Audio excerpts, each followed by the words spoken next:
माणसं कोणालाही आपल्यापेक्षा थोडंसं काही दिसलं की त्याला लोक नाव ठेवतात, पण नाही ठेवायचं. एक सामान्य व्यक्ती भाऊ, खूप सामान्य व्यक्ती, साधी व्यक्ती, साधी काय, ती व्यक्ती नाराज होती. नाराज होऊन अंथरून केलं, पांघरून घेतलं आणि ती व्यक्ती झोपी गेली. झोपी गेली म्हणजे झोपीचं नाटक केलंय.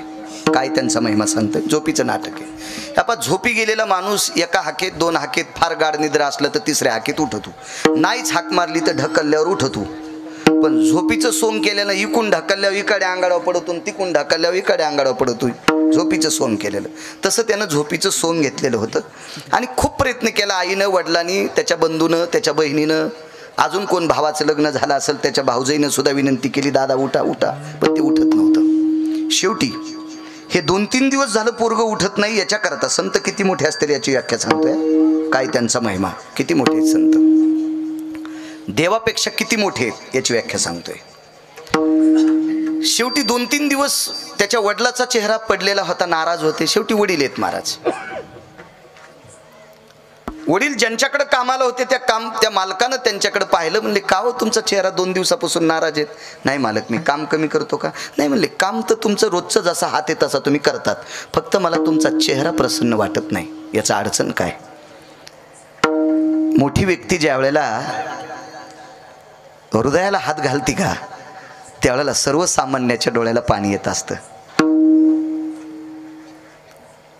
दादा 2-3 दिवस झालं पोरगं उठत नाही झोपीतून.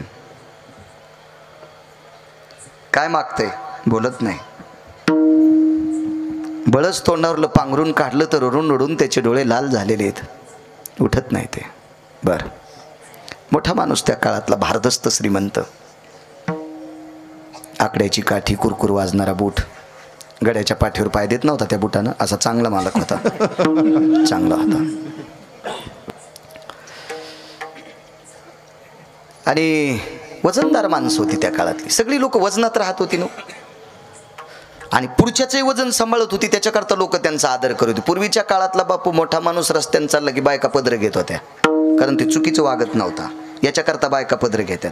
आता हे नीट वागत नाहीत, याच्याकरता त्याने मुद्दाम खांद्यावर टाकलेत. खांद्यावत नाही, आता आसूड टाकल्यासारख्या सोडायल्यात. आसूड कसा टाकते तसा, कारण आचारसंहिता एकानं पाळायची नसती. दोघांना प्रेम हे एक पात्री नसतं. बरं, प्रेम कधी एक पात्री नसतंय. एकानं सांभाळायचं असं नाही, प्रत्येकानं सांभाळायची असते आचारसंहिता. पूर्वीच्या काळात मोठी माणसं आचारसंहिता सांभाळीत होते म्हणून लहान माणसं जपत होते. मालकाच्या पुढे बिडी वडायचा नाद जरी असला तरी गडी वडीत नव्हता. मालकाला माहीत होतं, हॉटावूनच ओळखीत होता गडी बिड्या वडीते, होतं काळे पडलेले, पण मालका देखता वडीत नव्हते ना. आधा कदा मालक पुढून आला तर मांडीलाही जित होते. हो, आता जर मालकच गड्याला म्हणत असेल डबी आहे का, तर मग कोण आचारसंहिता पाळणार आहे. नेहमी आचारसंहिता. पूर्वीच्या काळातली सून सासऱ्याच्या पुढे पदर पडू देत नव्हती. याचं एकमेव कारण होतं, सून काम करताना बजबज सासराही घरात फिरत नव्हता. ते त्याच्या बैठकीत बसत होता, आवाज दिल्याबरोबर चहा दूध कॉफी देत होती, जेवायला वाढा, आदरात आदरात. आता सासरा जर चुलीला पाय लावून शेकत असेल तर तिनं पदराला खेळा ठोकाव का. उलटी पेटलेली धुलपी याच्या तोंडात इकून हातुड्यानं हाणावून इकून काढावा. मर्यादा आहे. सासऱ्याच्या पुढून जाताना सुनानं पदर पडू द्यायचा नाही, आणि सून स्वयंपाक करत असताना सासऱ्यानं चुलीला पाय लावून शेकायचं नाही. ही ज्याची त्याची आचारसंहिता. प्रेम हे एक पात्री नसतं. दर्जा होता त्या काळात. भारदस्त माणूस रस्त्याने चाललाय, शिवाय गड्याच्या घरी चाललाय. आणि परंपरा होती, केवढा जरी श्रीमंत असेल, मुनीम जर घरी नसेल तर गड्याच्या भाकरी आणण्यासाठी मालक दुपारी जात होते. हा दर्जा होता पूर्वीच्या काळातला. म्हणजे अशी लौकिकता गोडशी होती. एवढा मोठा भारदस्त माणूस त्या काळातला 200-400 एकरचा मालक मंदिराला दर्शनाला जात असताना घोडीवर बसून जायचा. पण आज गड्याची तर पायी पायी चाललाय. पाहू, आवाज दिला, अरे घरी आहेत का. शेजारची एक व्यक्ती गेली, हो मालक आलेत. वाकत वाकत वाकत आले, बसायला पोते टाकलं. कशाच्या परिस्थित्या गोड होत्या. पोते तरी कुठं होते. जीनच्या पॅन्टीवाल्याला जरी माहीत नसेल तर आपल्या आजोबा पंजोबाला विचारा, पावसाळ्यात गड्यानं जर पोतं मागितलं तर पुन्हा पोतं वापस जाताना मालकाच्या खुंटीला अडकून जावं लागत होतं. म्हणजे पोतं पण मालक तसेच देत नव्हते, कारण मालकाकडे पण लय मोठे नव्हते. इतकी परिस्थिती नाजूक होती. आता काळ गोड आल्यामुळं काही काही जिनच्या पॅन्टीला वाटत असेल याच्या गोळ्या संपल्या, ते काही सांगायले असं म्हणतील. मागचा आपल्या आजोबा पंजोबाईला विचार आणि ते सांगतील तसं वागा. माय लोकांचं रान खुरपीतीन पोराला 90,000चा मोबाईल. लाज वाटायला पाहिजे त्याला, लाज पण त्याला असली पाहिजे ना. माय दुसऱ्याचं शेत खुरपीती आणि याला जगिती ह्या सुंबळ्याला, आणि तो 90,000चा मोबाईल वापरी. तू पांचटा, तुला कोण्या नरकात टाकावं हे यमाला सुद्धा कळणार नाही. हरामखोरा. विठाला विठाला विठाला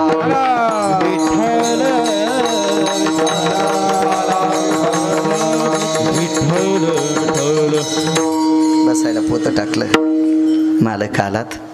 हो म्हणे. कुठे मुलगा? झोपलेला आहे. जवळ गेले. अरे वडिलांच्या मालकाचा आवाज ऐकल्याबरोबर पांघरूनच फेकून दिलं. काय काम हे 3 दिवस झालं झोपलास? काय काय अडचण काय?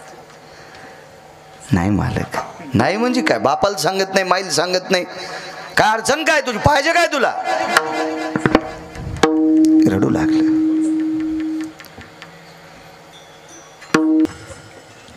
हे रडतो ना करता, काय अडचण आहे तुझी? दादा मला दुःख एका गोष्टीचं वाटलंय. तुमच्या नातवाची वर यात्रा पाहिल्याच्या नंतर मला दुःख वाटतंय. मग तुला आमच्या नातवाचं वैभव खपत नाही का? नाही दादा, असं नाही. फक्त दुःख एका गोष्टीचं आहे, माझं लग्न होणार नाही. 400-450 एकर जमीन महाराज.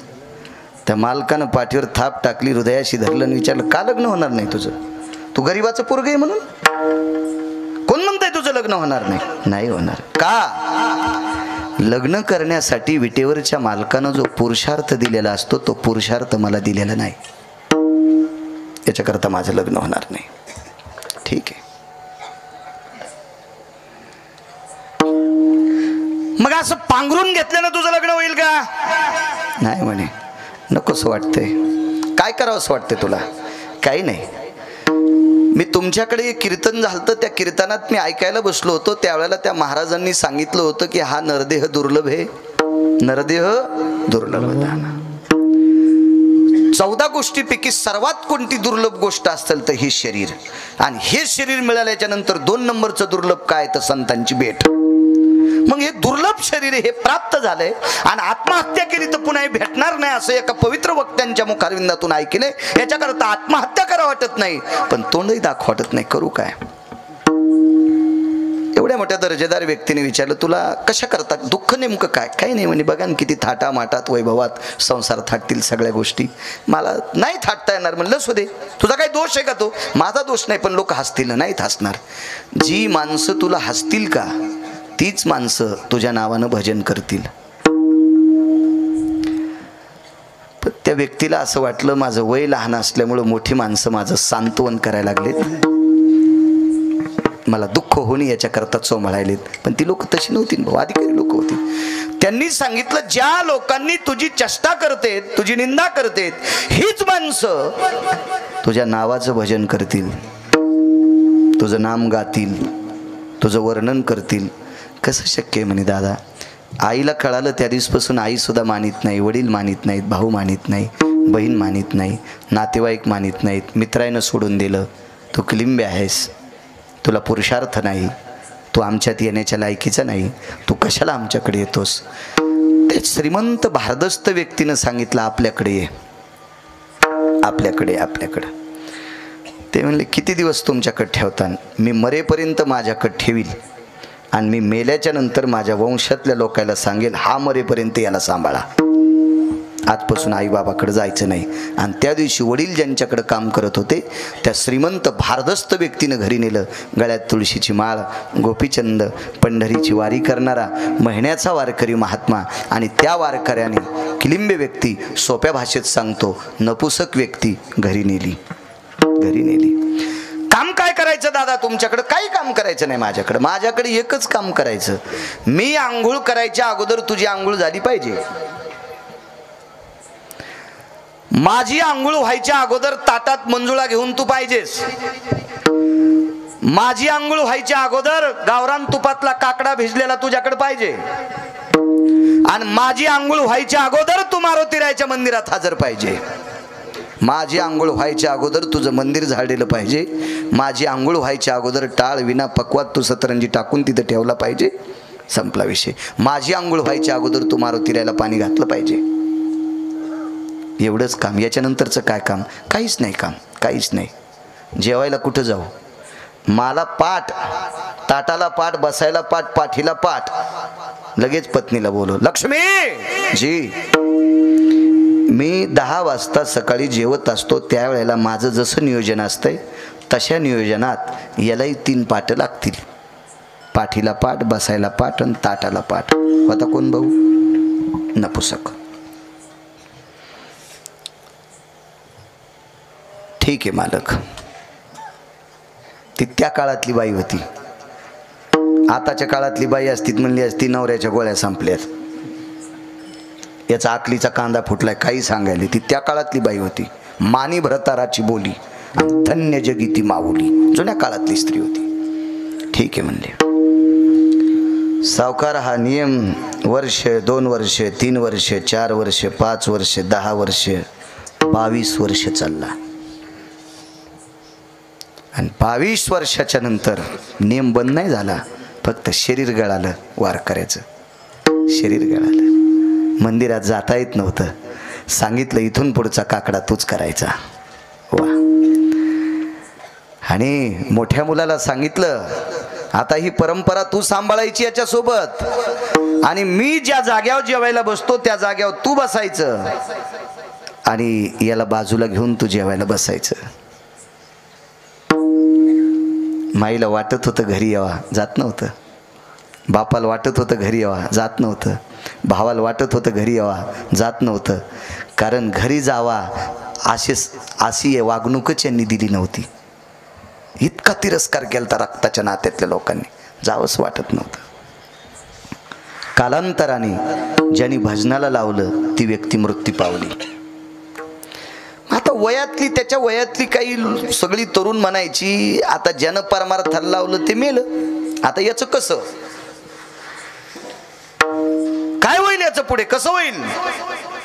ह्या कुटुंबातली लोक आजमावतील का? स्वीकारतील का? मान्य करतील का? काय त्यांचा महिमा सांगतोय, मान्य करतील का? व्यक्ती गेल्याच्या नंतर फारसं दुःख झालं. एका मोठ्या व्यक्तीचं वाक्य सांगतोय. त्या व्यक्तीनं मंदिरातला काकडा बंद केला.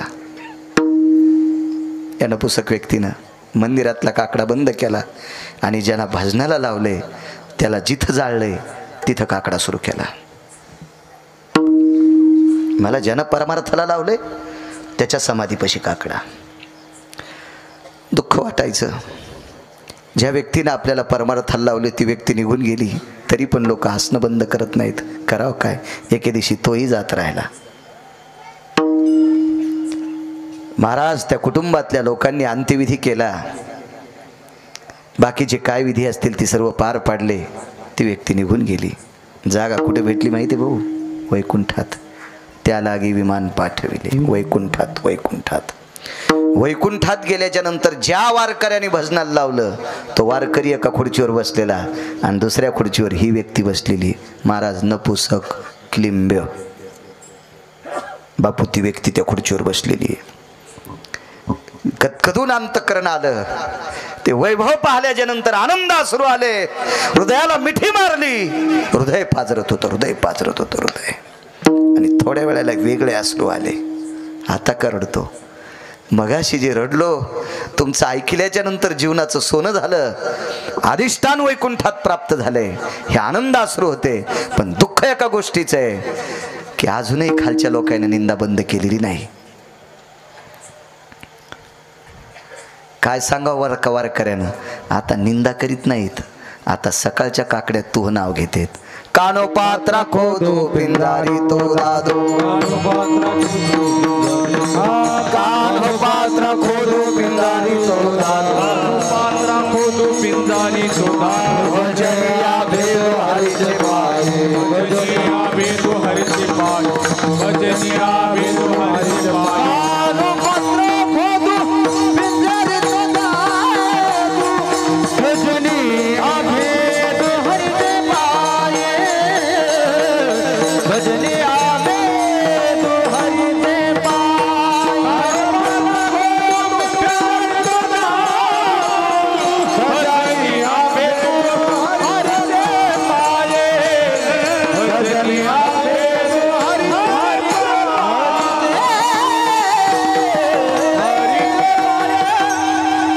महाराष्ट्रात नव्हे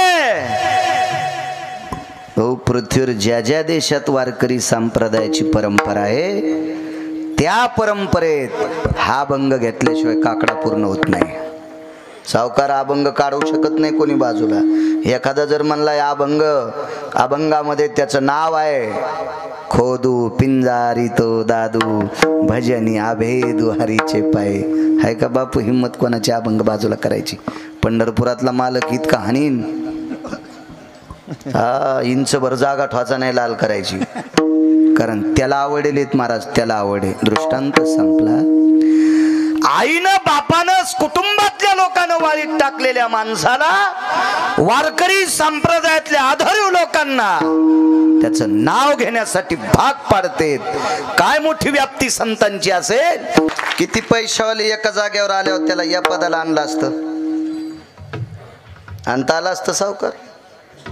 ही फक्त संतात ताकद आहे. वैकुंठात गेल्यावर यमधर्म जवळ आलाय. यमधर्माने सेवक पाठवून मानस सरोवरातून सुवर्ण कमळाची फुलं आणली. सुवर्ण कमळ एक स्वतंत्र कमळ आहे. सुवर्ण कमळ, ब्रह्मकमळ हे रात्री उमलत आहे. सगळ्या कमळाचे तोंड वरी सूर्योदय झाल्यावर उमलतेत. एकच कमळ असं आहे ते रातच्या उमलते आणि खाली तोंड करून उमलते, त्याला ब्रह्मकमळ म्हणतात. आणि ते भगवान शिवजीला प्रिय आहे, ते पांढऱ्या रंगाचं आहे. सुवर्ण कमळाची माळ केली. यमधर्म भाऊ यमधर्म. नामदेव गळ्यात घातली माळ.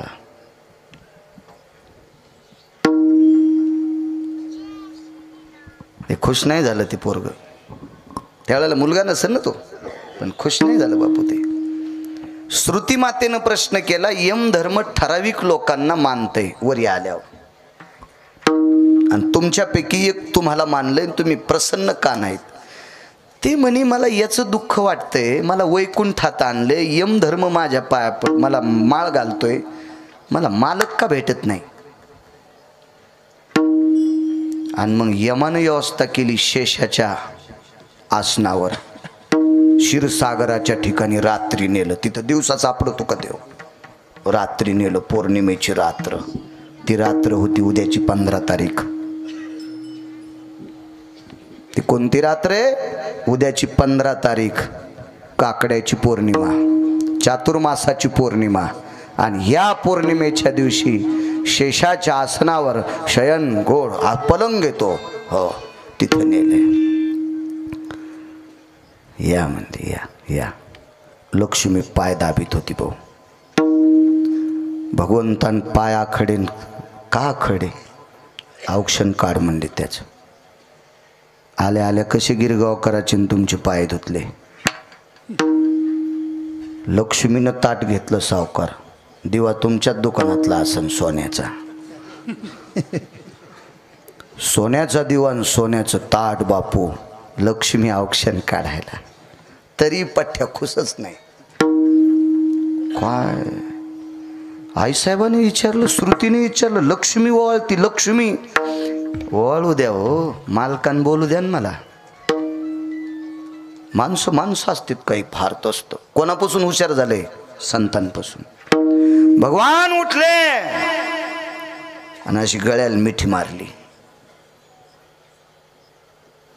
क्षीरसागराच्या ठिकाणी निद्रा करणारा देव उठला.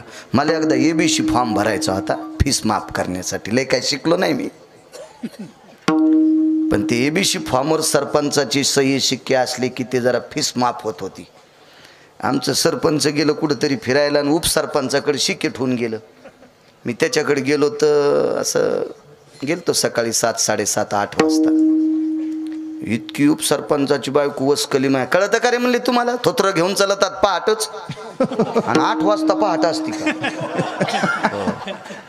आणि एकच बूट होता दारात, म्हणजे तिच्या नवऱ्यानं रात्री एक हार पिलता बी. आणि त्याची बायको इतकी वस सोटली रिंगे पाटील माय, इतकी वस कोटली, इतकी वस कोटली. उद्या येतो उद्या.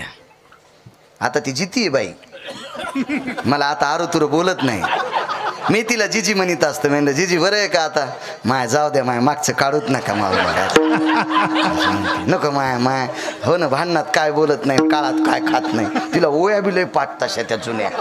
हो ना, दुष्काळात माणूस बरोबडे खाते, भांडणात काही बोलत आहे. मागचं इसरा नका माय, तसं नका आता, मागचं नका काढी जाऊ द्या माय, बसा.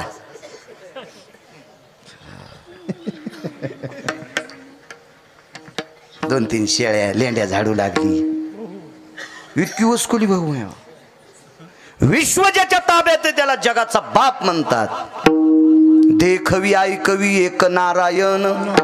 तुमची आणि माझी दळणवळण क्रिया ज्याच्या ताब्यात त्याला जगाचा. कोण बोलविते हरी वेण, कोण बोलविते हरी वेण, कोण बोलविते हरी वेण, कोण बोलविते हरी वेण. चाले हृदय कोणाची असते,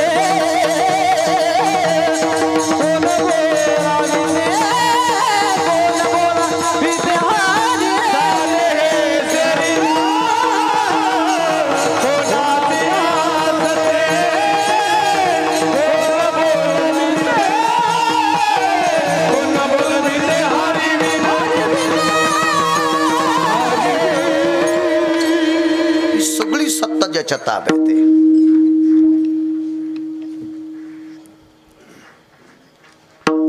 एक जण म्हणला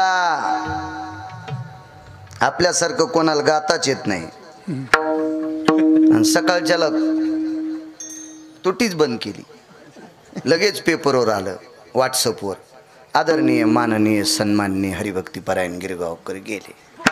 मी त्याचं कशाला नाव घेऊ, आहे का नाही? आणि लगेच एक जणांनी टाकलं, गेले दिगंबर. यायला तर जमत नाही बाबा. हे तो कोणाला ती टाकायले, अरे लायकी आहे का ते कडवं टाकायची कोणाला बी? विठाला विठाला. अहो इथून आपण घरी जायचो का न जायचो, ज्याच्या हातात आहे त्याला जगाचा बाप म्हणतात. रातच्या उठलाय, रातच्या बाईन 3दा वापस केलं तर मला. तिनं वापस केल्यावर पुन्हा शाळा सोडून दिली. नकोच म्हणलं, जाणत नको. हो नाही, तिच्यामुळे नाही सोडी, दुसरेच कारण होते. उगा कशाला तिच्या नावान खडे खाचे बिचारीच्या. असते ज्याच्या त्याचा प्रारब्धाचं ललाटीचे लिहिले न पुशे काय. आता काय ज्याच्या नशिबाचा जोर त्याचा कोणा खांदी चोर.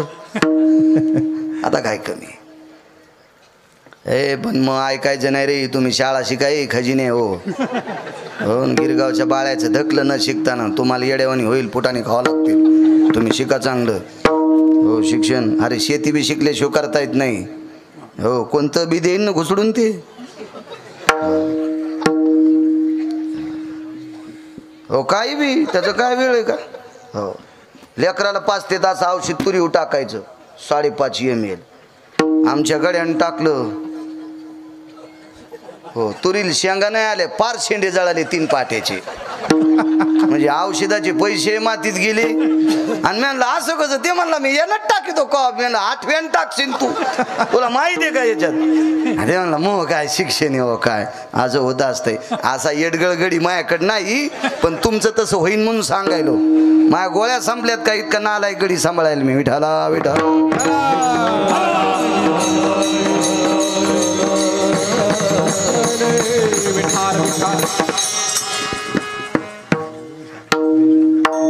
हृदयाला हृदय लावलं. देवाला विचारलं, देवा मला माय बाप किंमत देत नव्हती, मला वैकुंठात बशीलस. मला मित्र मानित नव्हते, मला यमधर्म हार घालतोय. मला सर्वसामान्य मानित नाहीत, महाराष्ट्रातले दिग्गज वारकरी माझं नाव घेतात. मला माझ्या जन्मदात्या आईनं ववाळलं नाही, मी किलिंबे कळाल्यावर, पण मला लक्ष्मी ववाळती. मला पुरुषार्थ का द्यायला नाहीस? काय बहादूर होतो पाहते. मला पुरुषार्थ का द्यायला नाही? पंढरपुरातल्या मालकानं सांगितलं, मला बायोडाटा पाहिल्याशिवाय कोणाचं चांगलं करता येत नाही. म्हणजे कशानं करतोय देव? प्रारब्धानुसार. त्याच्या पलीकडे देवाला रस्व दीर्घ बदलता येत नाही. आणि प्रारब्ध बदलायची ताकद कोणात आहे? संतात आहे. काय त्यांचा महिमा वर्णू वारंवार किंवा वानू वारंवार.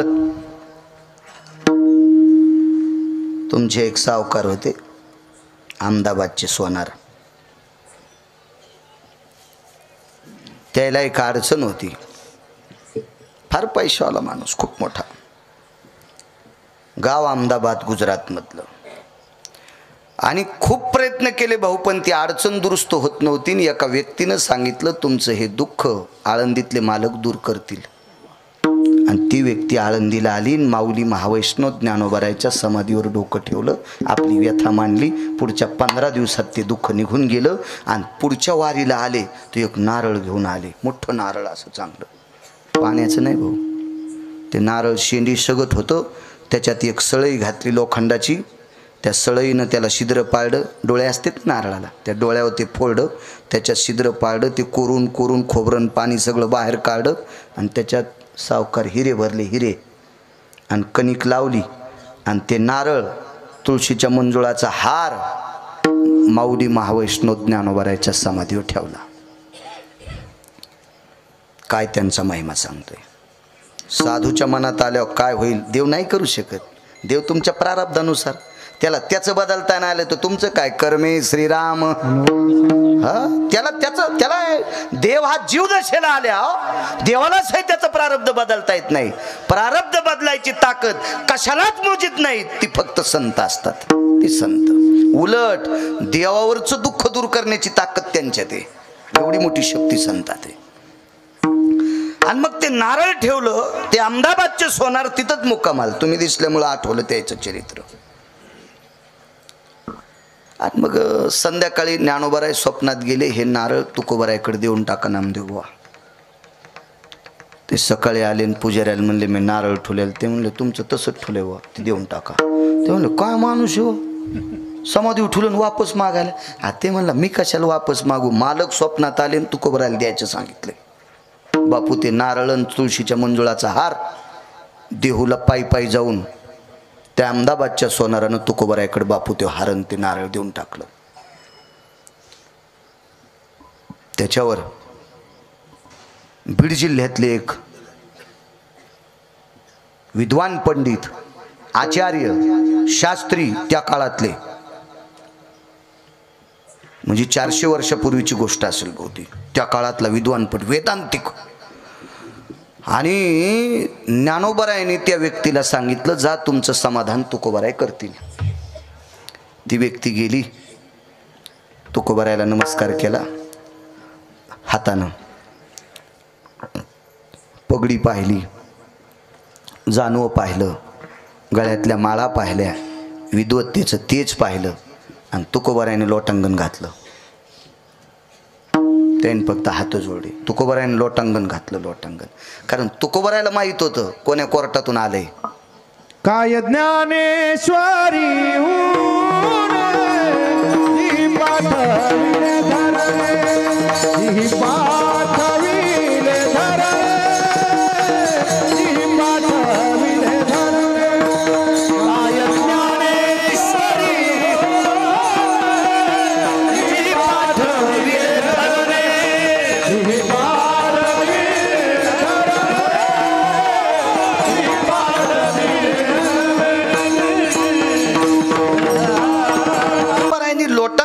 करता घातलं. ते असे संभ्रमात आले की काय ज्ञानोबारायकडे कमी असेल. महिषी पुत्रामुख हे बोलाविले. हो, मातीची भिंत चालवायची ताकद, रेड्याच्या मुखातून वेद बोलवायची ताकद. हे मायासारखी रेडे बोलायला ती कृपा कोणाची आहे? ज्ञानोबा आहे तुकोबारायचीच कृपा आहे, त्यांचीच कृपा आहे. आपण रेडीत नाहीत तर काय बापू, त्याला जर सोडलं तर आपले काय किंमत आहे भाऊ, आपल्याला काय लायकी आहे आपल्यात. आणि ज्ञानोबारायने आपल्याकडे पाठवा ज्ञानाचे सागर, 56 भाषा आहेत त्यात. केवढे मोठे ज्ञानोबाराय ह्या व्यक्तीला पाठवले, लोटांगणच घातलं. काय काय काही नाही, असं पाहिजे. दौत घेतली, टाक घेतला. तेव्हा पेन नव्हते ना, ते दौत असायची, टाक असायचा. त्याला बोरूचा टाक म्हणायचे. फार जुनी भाषा, तुम्हाला नाही कळणार, ते फार जुने. मी बी काय लय म्हातारा नाही, पण मला जुन्याच्या संग राहायचा नाद आहे. ज्याला मोठं व्हायचं त्यांनी मोठ्यांना मोठं म्हणायचं. ज्याला आपलं सगळं वाजवायचं त्यानं मोठ्याच्या विरोधात जायचं. लय चौकळ लवकून गबाळात येतोस तो पटकन. मोठ्यांना मोठं म्हणायचं. मृदंग क्षेत्रात मोठं व्हायचं. तुमच्यात कोण मृदंग क्षेत्रात मोठा आहे त्यांचा आदर्श घ्यायचा. गायन क्षेत्रात मोठं व्हायचं. गायन क्षेत्रातल्या आधारीव लोकांना तुम्ही मानायचं. ते म्हातारं झालं, याची हवाच चालली. अरे हवा गेली तरी लोक त्याच्या पाया पडायलेत. पडू देन त्याचे दात, त्याचे दात पडू दे, हवा जाऊ दे, तरी लोक त्याच्या पाया पडतेत. तो आता अर्धा तमाशा आहे. तो कव्हा वाजन काय सांगता येतं का? नाही नाही.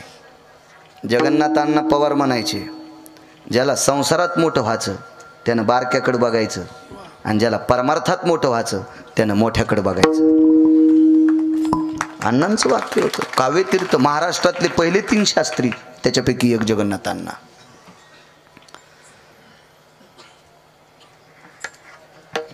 ते बोरू घेतला, अभंग लिहिले. ज्ञानोबारायच्या समाधीवरचा तुळशीच्या मंजुळाचा हार, निसर्गाची ताकद आहे का सुकायची? ज्ञानोबारायच्या समाधीवरला हार ते कसा सुकन? लसलशीत हार.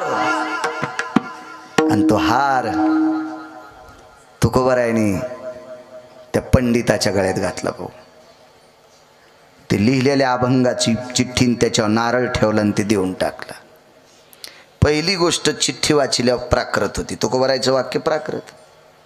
मी एवढा वेदांतिक आहे, मी एवढा पंडित आहे, मी एवढा आचार्य आहे, मी शास्त्री आहे, मला प्रचंड अस्खलित वेदाच्या भाषेत काही पाहिजे होतं, हे मराठी भाषेत. तसाच कागद तिथं ठेवला. माझ्यासारख्याला काय सत्कार करायला पाहिजे होता? साधं नारळ दिलंय. मला मोहरा हिरे माणिक द्यायला पाहिजे होते, आणि याच्यात काय होतं? साधं नारळ दिले मला. नारळ ठेवून दिलं. तुळशीच्या मंजुळाचा हारही ठेवून दिला. तुळशीची ताकद कळालीच नसेल ना त्याला. लय अभ्यास केला म्हणजे तुळस कळती वय. दिलं ठेवून. ते वापस ज्ञानोबारायकडे. ज्ञानोबारायनं सांगितलं, तुकोबारायच्या कोर्टातून वापस आल्याला त्याला कोण्याच कोर्टाचे दार उघडे नाहीत. तो यासाठी न्यायदेवता झोपली. आता निघा म्हणले तुम्ही तुरी कापायला. अजून टाईम आहे ना. आता सध्या गाठीत आहेत, कोणाच्या फुलात आहेत, कोणाच्या पापड्यात आहेत. तुम्हाला आता ते काम म्हणले, इकडचं काय नाही. ठेवून दिलं ते. त्याच्यावर 2 तासानं भाऊ एक साधी व्यक्ती आली, ज्याला आजोबाचं नाव सांगता येत नव्हतं. किती विद्वान असेल ज्याला आजोबाचं नाव सांगता येत नाही, त्यावरती विद्वत्ता किती असेल बापू? होय नामदेव बाबा, आजोबाचं नाव सांगता येईन. वडिलांचं नाव सांगायला 2-3 मिनिटं लागले. आईचं नाव सांगायला जीभ आडखळत होती. म्हणजे किती रडजीभ असन, रानाच्या काठावानी. रानाच्या काठावानी जीभ अशी जाड होती. आणि त्या व्यक्तीच्या गळ्यात तुकोबारायने ते मंजुळाचा हार घातला. ती चिठ्ठी अभंगाची, त्याच्यावर नारळ ठेवलं. तर हृदयालाच लावलं, हृदयालाच. आणि मग नारळ मांडीवर घेतलं आणि सांगितलं, महाराज हे मला वाचता येत नाही ना, तुकोबाराय म्हणले गळ्यातल्या तुळशीच्या मंजुळाचे पानं खायचे आणि या अक्षराकडे भाऊ नुसतं पाहायचं, नुसतं पाहायचं. आणि पाहणं डोळे कटाळले तर नुसते बोट फिरवायचे अक्षरावून, बाकी काहीच करायचं नाही. त्या गळ्यातल्या तुळशीच्या मंजुळेचे पानं खाता खाता जीभ रंभा पत्राम जिव्हा तिच्या येते. रंभा म्हणजे केळीचं पान, पत्र म्हणजे पानन, रंभा म्हणजे केळी. केळीच्या पानासारखी जीभ सावकार लवचिक झाली, इतकी लवचिक झाली. अक्षराची कृपा झाली, शास्त्राची कृपा झाली आणि ब्रह्मकन्या सरस्वती मातेची कृपा झाली, वाणीच्या देवतेची कृपा झाली. प्रचंड विद्वान व्यक्ती. राहायला घर नाही. तुकोबाराय म्हणले हेच नारळ फोड आणि ह्या प्रसादान घर बांध. नारळ फोड्या भाऊ हिरे निघले. टोलेजंग वाडा बांधला. टोलेजंग छत्रपती शिवाजी महाराजांचा किल्ला जसा ते 1000 पटीनं मोठा, त्याच्यातल्या 5 पटीनं लहानसा, तसा टोलेजंग वाडा. तसाच वाडा. नाव सांगता येईल त्या माणसाचं काय होतं तर?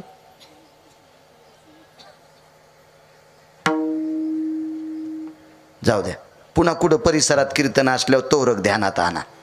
मी बी तितकं बाजूला ठेवतो, कारण हे जितके हुशार होतील का तितके आमचे लोक नीट कीर्तन करतील. आणि हे गा फिलवानी राहिले भाऊ की मग आमचे गाणेच म्हणणार आहेत, विठाला विठाला विठाला विठाला.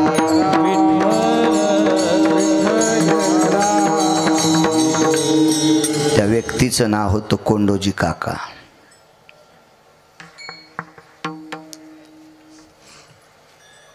अभंगाच्या ताकदीनं तुळशीच्या पानानं जीग इतकी पवित्र, इतकी गोड झाली. मावळात तुकोबारायचं कीर्तन, त्या कीर्तनात ही व्यक्ती बसली आणि तुकोबारायला खाली बसून प्रमाण दिलं. ते कीर्तन ऐकायला अनगडशा फकीर, मंबाजी गोसाई आणि रयतेचे राजा छत्रपती शिवाजी महाराज ते कीर्तन ऐकायला. आणि छत्रपती शिवाजी महाराजांनी सोनबा ठाकूर नावाचे पक्वादे होते, त्यांना विचारलं तुकोबारायला कीर्तनात प्रमाण देणारी कोण व्यक्ती? कोंडोजी काका. छत्रपती शिवाजी महाराजांच्या देवघरातल्या पूजेचा मान त्या व्यक्तीला भेटला, ज्याला बापाचं नाव नीट सांगता येत नाही, ज्याला माईचं नाव नीट सांगता येत नाही, ज्याला आजोबाचं नाव नीट सांगता येत नाही, ज्याला नुसतं असं साधं बोलता येत नाही, इतकी मठ्ठ जीभ त्या व्यक्तीला अस्खलित वेदांताने वेदाचा अभ्यास झाला. आणि या भारतीय संस्कृतीतला 5व्या क्रमांकाचा राजा छत्रपती शिवाजी महाराज यांच्या घरच्या देवपूजेचा मान भेटतोय. ताकद कोणाची आहे? संतांची. म्हणून त्यांचा महिमा,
लोकांची.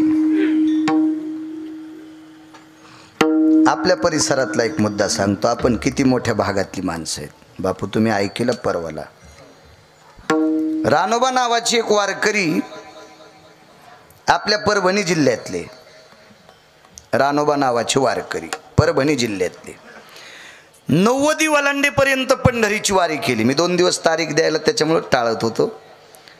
मी मागच्या वारीपासून आषाढीपासून म्हणलं आता महिन्यात 2 दिवस तिथं राहत जाऊ. आणि मग 28 दिवस लोकायचा नाही संसाराचा. हो, आणि महिन्याला 2 दिवस आपलं शुद्ध वारी करायची. तर म्हणले मग सकाळी सकाळी लवकर निघा, होतंय कीर्तन. जमला येऊ. खरं तर ह्या 5-4 लोकांचं चरित्र वाचल्यावर वारी करण्याची इच्छा झाली. आपल्या परभणी जिल्ह्यात एवढं मोठं वय. रानोबा नावाच्या वारकऱ्याने 92 वर्ष वारी केली. 92 वर्ष. आपल्या जिल्ह्यातली व्यक्ती. नाव सांगतो पुढे तुम्हाला. वारी करून करून भाऊ पाय उलटे वाकले, गुडघे इकडे गेले आणि पंजे मधात आले. सावकार असे वाकले पाय. तर चालून चालून चालून घोट्याला घोटे घासत होते. त्या घोट्यावरचे कातडं निघून गेलं. त्या जखमा होऊ लागल्या. त्याच्यावर माशा बसायच्या, चिलटं बसायचे, थोडंसं रक्त व्हायचं, घाण व्हायची, ठसठस करायचे पाय. पण वारी नाही बंद केली. शेवटच्या टप्प्यात रानोबा वारकऱ्यांना त्यांच्या कुटुंबातल्या लोकांनी विनंती केली, किती दिवस वारी करतात, थकलात ना आता.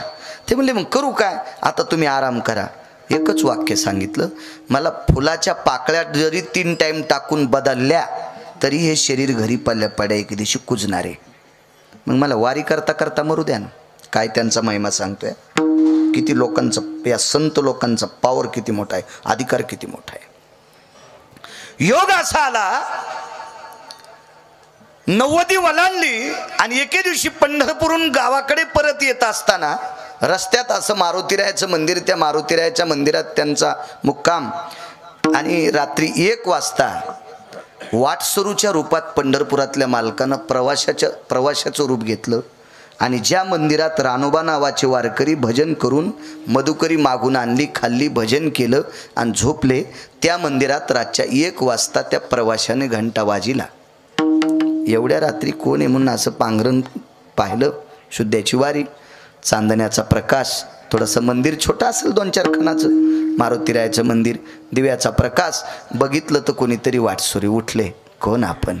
मी प्रवासी आहे. आवाज रे, प्रवासी, मी प्रवासी. वा, कुठून आलात? फार दुरून आलो. जेवणाची काही व्यवस्था? रस्त्यात गावच लागलं नाही दुपारपासून. 92 वर्ष संपलेली व्यक्ती तितक्या रात्री भाऊ उठते आणि खुंटीला अडकलेल्या उरलेली अर्धी मधुकरी, अर्धी भाकरी ती काढून पुढे टेकली. खा दादा. ती भाकरी खाल्ली. समोरच्या व्यक्तीने विचार केला, रात्री 1-1:30 वाजता आपल्याला पोटाची व्यवस्था केली, ह्या भाकरीच्या बदल्यात या म्हाताऱ्या वारकऱ्याचे आपण पाय दाबावा. पण ते रानोबा नावाचे वारकरी होते. समोरच्या व्यक्तीला सांगितलं, मी 4थ्या आश्रमात प्रवेश केलाय आणि 4थ्या आश्रमात ज्या दिवशी मी प्रवेश केला त्या दिवशी मी बायकोला सुद्धा आंघोळीला पाणी टाकू देत नाही. तर मी मधुकरीतली भाकरी तुला दिल्याच्या नंतर जर तुझ्या हातानं पाय दाबून घेतले तर निश्चित मला पुढच्या जन्मात बैल होऊन तुझ्या घरचा नांगर वढावा लागेल, कुत्रं होऊन तुझं दार सांभाळावं लागेल, माझ्या पायाला हात लावायचं नाही. पण पुढचं लय हट्टी होतं ना. ते माणूस नव्हतं, ते पंढरपुरातलं होतं. माणूस कसे झाले ते? हा, आणि अर्ध्या भाकरीवर इतकी इमानदारी सांभाळायला इतके सोपे आहेत का माणसं? इतके सोपे आहेत माणसं?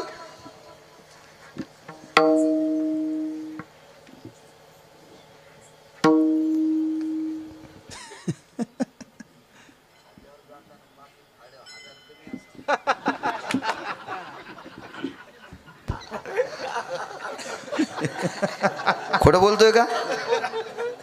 तुम्ही आम्हाला इस्तू लावता म्हणून माईक बंद केलं तरी जरस खोटं बोलायलो का मी? आणि भाकरीवर इमानदारी, इतके सोपे माणसं नाही हात लावू देत. तळपाय पाहिले रानोबा नावाच्या वारकऱ्यांचे. तळपायाला जखमा झालत्या. जखमा महाराज देवानं एक पर्याय शोधला आणि रानोबा वारकऱ्याचं अंतकरण जिंकलं. त्यांना सांगितलं तुम्ही चलताना तुमचे पाय वाकलेत, आता हे काही दुरुस्त होणार नाहीत, पण जखमा दुरुस्त करायचं माझ्याकडे औषध आहे. रानोबा वारकरी म्हणले देऊन टाका औषध. ते म्हणले नाही, औषध माझ्याच हातानं लावावं लागतंय. पहा किती रगिले. याचं कारण सांगू का तुम्हाला? आयुष्यभर पंढरपूरच्या मालकाची केलेली वारी, ह्या वारीचं कर्ज देवाच्या डोक्यावर होतं आणि संतांनी देव ऋणी केलाय. पैठणचे मालक सांगतात ब्रह्मांडाचा धनी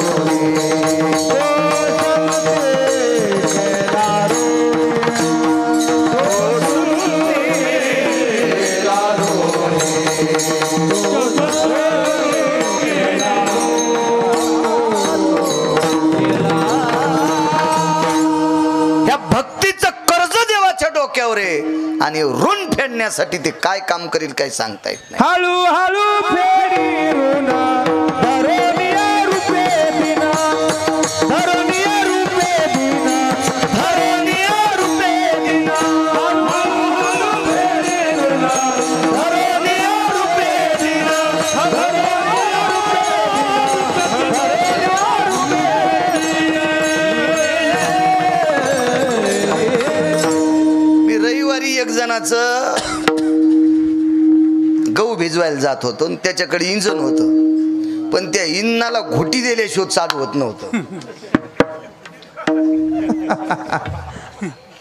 इतकं इतकं राखेल टाकायचं आणि ते पेटवायचं. जेव्हा का घोटी दिली आणि ते तितका नळा गरम झाला की बोक बोक बोक बोक बोक बोक बोक 15 लिटर घासलेट ओढूस तर 14 वळी भेजूस तर इंजन बंद पडत नव्हतं. लागत तसं कधी कधी. विठाला विठाला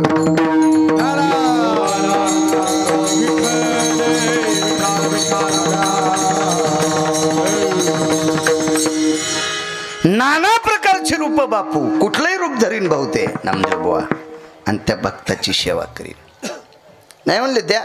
तुम्हाला कसं कळत नाही वारकरी बाबा? तुमच्या हातानं जर कमी अधिक चोळण्याचं झालं, जर त्याचं रिॲक्शन झालं, जखमा जर मोठाल्या झाल्या तर मला पाप लागन ना. ते म्हणले पण मी पायाला हात लावू देत नाही ना. अहो वैद्य नारायण भावा, मी वैद्य आहे ना, डॉक्टर आहे ना.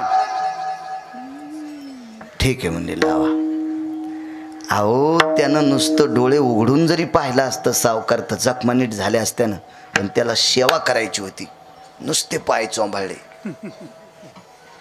आणि डोळ्याचं पापण लवतंय तितक्या अवकाशात जखमा कायमच्या संपल्या. ते वारकरी काय साधा वारकरी थोडाच होता असा उड्या हाणणार. हो ते काय असा वारकरी थोडाच होता थोतांड्याच्या नादी लागणार. हो दम नाही आपल्याकडे सपता येईल, पण लय फुटक्या कानाची लोक आपल्या भागातले कोणाचं ऐकणार, पहिल्याचं सोडून देणार, लगेच दुसऱ्याचं सुरू. मेळ नाही मेळ नाही. आजही एखादं यायला व्रत सांगा बाई गिरगावचे बाळू महाराज म्हणलेत, बाई ते का साधे आहेत का? बाई बाई बाई लय पुराण सांगते तर मी तसं करीनच. नाही द्वारका, नाही मंजुळा, नाही अंतिका बाई, नाही चतुराबाई, असं कोण्या बाळ्याचं नको ऐकू. तू फक्त ज्ञानोबा आहे तुकोबारायचंच ऐक. विडाला विडाला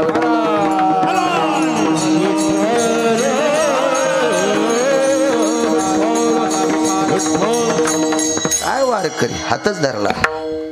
कोण आपण? 92 वर्षाचं म्हातार. भक्तीची ताकद होती, मनगटच सोडीन. कोण?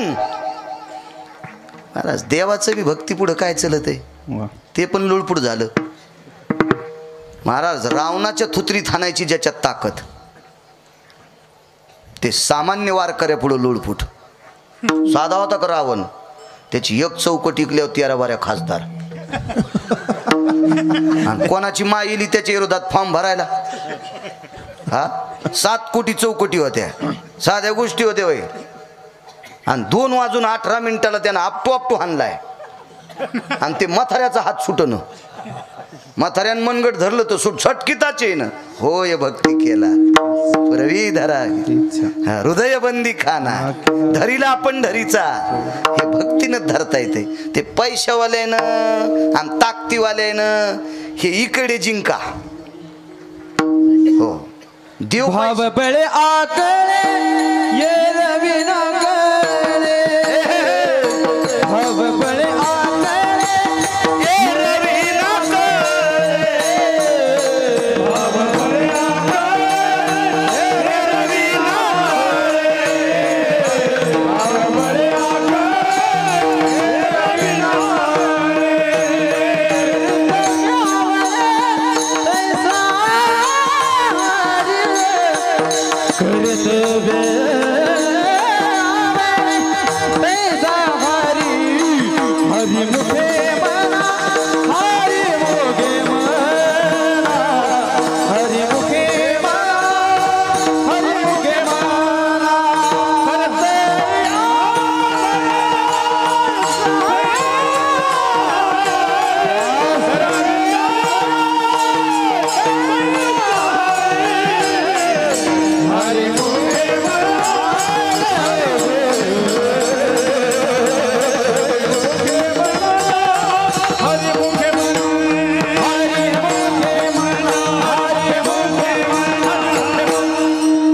ताकद आहे महाराज. पैशानं गिरगावचा बाळ्या सुद्धा आवताला धरतान. पैशानं गिरगावचा बाळू सुद्धा वॉचमन म्हणून नोकरीला लावतान. 2 लोकायला नाही लावतायत. पंढरपुरातला मालक आणि दक्षिणेचा मालक ह्या 2 लोकायला कामाला फक्त एकाच लोकांनी लावलंय. ती फक्त संत आहेत. दक्षिणेच्या मालकाला कामाला लावायला कोणाची मायवेली. उलट तुमच्या लोकांनी सांगितलं यायला घरी न्या मग पाहुण्या रावण्याला फुलं करतेत. डॉक्टर लोकांनी सांगितलं ना आता घरी न्या खाऊ पिऊ घाला बबीला बोलवा बब्याला सांगा. हो वची तुर्कस्तानात दिली. हो अंतिकी अरबस्तानात दिली. तिला फोन लावा कुरिअर करा आमक करा तार पाठवा घ्या बोलून. मग कोणी अंगूर कोणी शेप कोणी काही खाय ना बाई धट होती तर वाळका आणली नाहीस. हो आणि बाईला डॉक्टरनं घरी पाठवले शेप खाऊ घालायली टाका आता बाईच्या सरनाव. हो आमची आजी बिमार पडली तिने आत्याला फोन केला. फोन नव्हते निरोप पाठीला. एकीनं काम दुसरीनं फलानं काम दिसतीनं तिसरं काम. आणि मग आत्या टेकली भितडाला. हो आत्या नाही आजी. आत्या कशी असं होतं ते मोबाईलवर लोड येतो ना. हो आली हो आमची आत्या अशी गाडीतून उतरली की तिथूनच तिला दोघं धरायला म्हणलं सोडा ती कुठं पडत नाही काय नाही. हो अशी अशी इतकी रडायली बापा मला वाटलं आता आजी संग आत्या बी पेटवावं लागती का काय.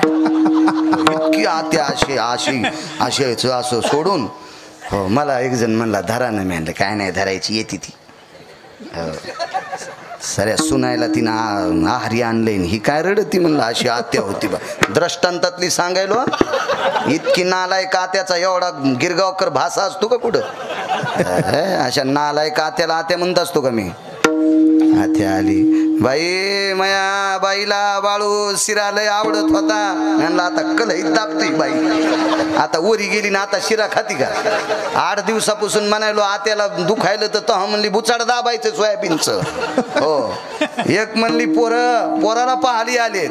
एक म्हणली आमक करायचंय. आणि आता आत्या भीतीला टेकल्यावर शिरा लय आवडत होता घाल म्हणलं कलही तर आत्यानं खालून जायला.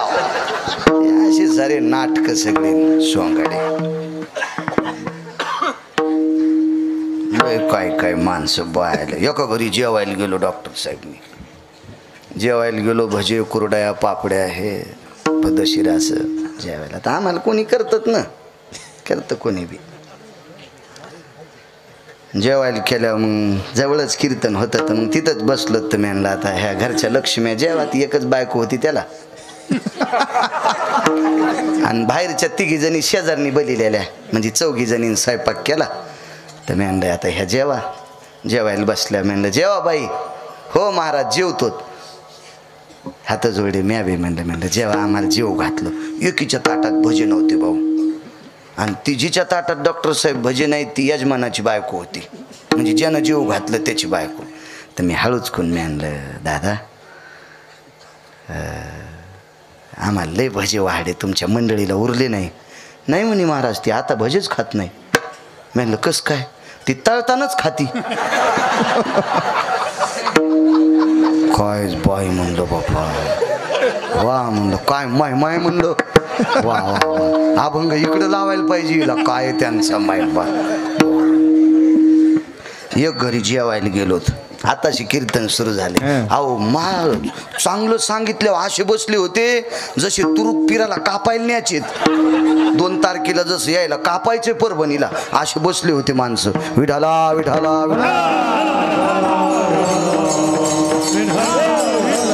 ते पहिल्यावर याचं बरं आपल्याला. हा तसं बस स्टँड होकीत नाही. कसं आहे डिझेल जरी लोकांचं असलं लांबून गाडी आणतो पण बस स्टँडला नेतो. बाहेरचं डिझेल असल्यामुळं मधल्या रस्त्यानं आणत नाही गाडी. देवीचं तेल देईल आणि भोते आला गाईला आपल्याला काय ताण घ्यायचा काहून खराब रस्त्यानं न्यायचं.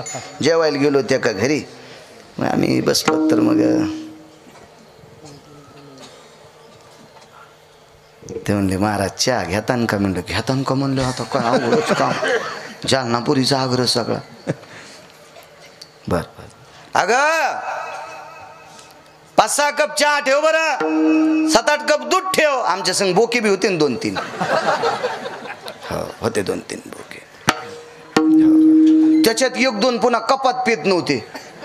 मोठा तरातरान आमच्या संगच्याला मी विचारलं कपात काऊन पेत नाही. म्हणलं मी काशी झाली. ज्याच्या संग काशीला गेला त्याचे तिकटाचेच पैसे दिले नाही त्याची काशी केली आणि पुन्हा कपात चहा पेत नाही. किती रुमण्यानं हाणायला पाहिजे दात पडूच तर काय नाटकच सगळे होय. ह्या संप्रदायात नाटक नाही चलत हो. येते नाही खोटा तालन परिहार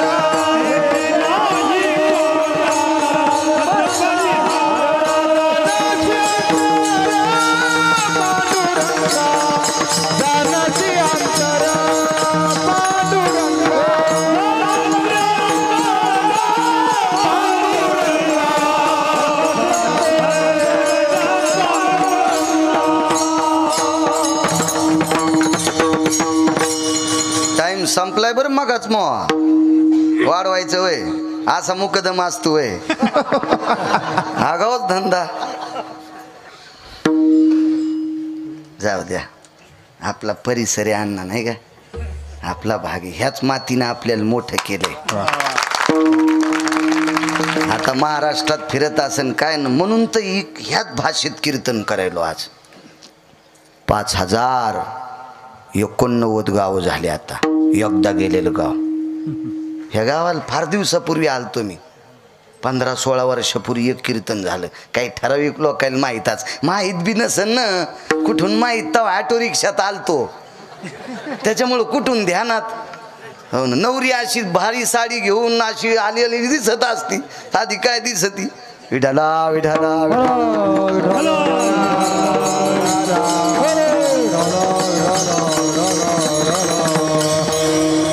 मग पण ते त्यान बायकोला शिकील तर एकदा म्हणले होते चहा करीत नव्हती. हुशार होतं ते शिकिलेलं होतं. मग 10-20 मिनिटाला पुन्हा एकदा लागा करवर चहा पण ती काही चुलीकडे गेलीच नाही. मी म्हणलं आम्ही येतो मग काय नाही पण आता माणसं चहा घ्या बरं ए करवर चहा कर कर कर लवकर कर. तर आमच्यातलं एक जण म्हणलं महाराज 1 वाजलाय सोमवारच सोडून जाऊ ना. ते म्हणला हे आगाऊच काम झालं बाबा चहा भागत होतं ते सोमवारावर गेला आता.